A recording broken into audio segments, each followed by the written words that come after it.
केतु मंगल का योग अंगारक योग कहलाता है।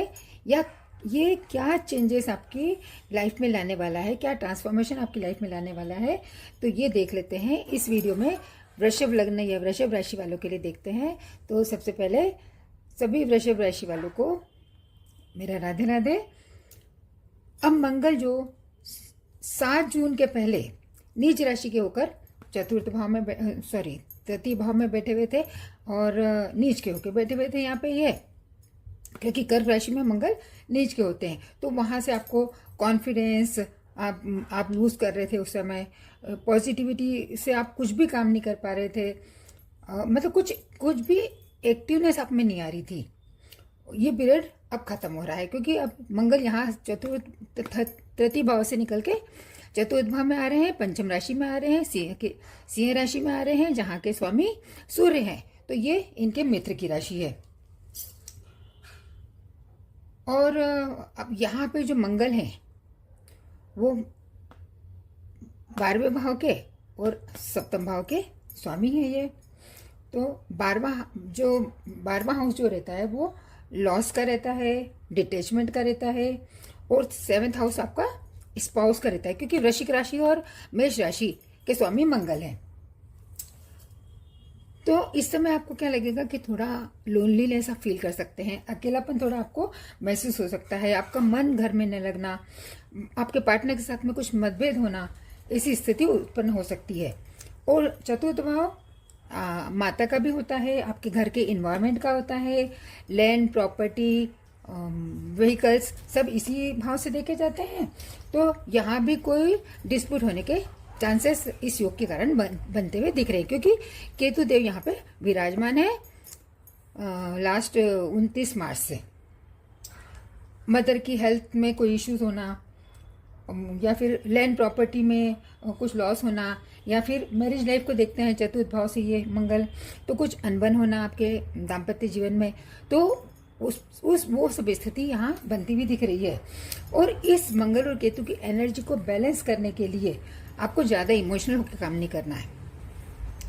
घर परिवार को साथ में लेके आप काम करेंगे या फिर कोई अच्छे मार्गदर्शक की सलाह मानकर आप काम करेंगे तो ये आपके लिए बहुत अच्छा ये योग बनता हुआ दिख रहा है।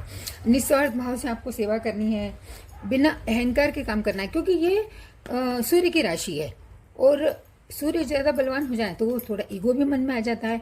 तो उस ईगो को भी हटा के आपको काम करना है, शांति से, धैर्य से, गुस्से पे नियंत्रण रख के आपको काम करना है और किसी भी तरह के वाद विवाद में आपको नहीं पड़ना है। अपने मन को क्रिएटिव वर्क में काम को लगाना है। तो ये मंगल और केतु की एनर्जी को आप बहुत अच्छे से बैलेंस कर सकते हैं और आपके लिए यूजफुल कर सकते हैं। गुस्से पे नियंत्रण रखना है। और ये देखें कि मंगल का 3 एस्पेक्ट्स होते हैं, 3 दृष्टियां होती हैं। चतुर्थ होती है तो मंगल 1 2 3 4 आपके सप्तम भाव में इफेक्ट डाल रहे हैं।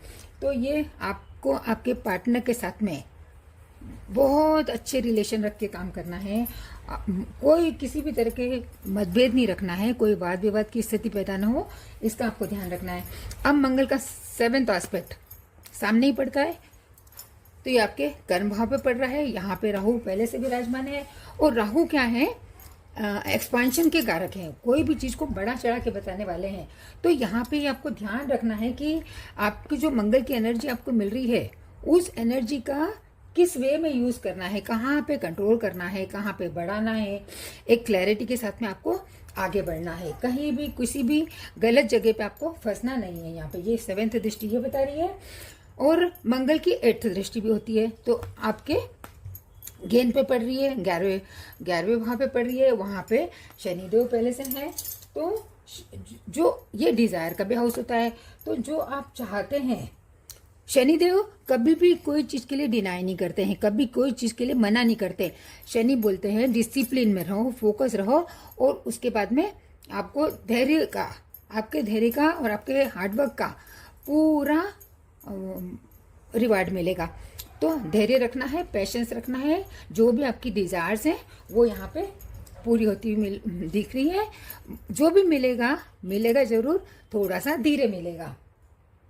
और उपाय के तौर पे आप इस मंगल और केतु की एनर्जी को अच्छा करने के लिए आप सुंदरकांड का पाठ कर सकते हैं और इस पाठ से आप एक क्लैरिटी ला सकते हैं और आगे अपने जीवन में आगे बढ़ सकते हैं और इस मंगल की और केतु की एनर्जी को अच्छे से बैलेंस करके उसका सदुपयोग कर सकते हैं।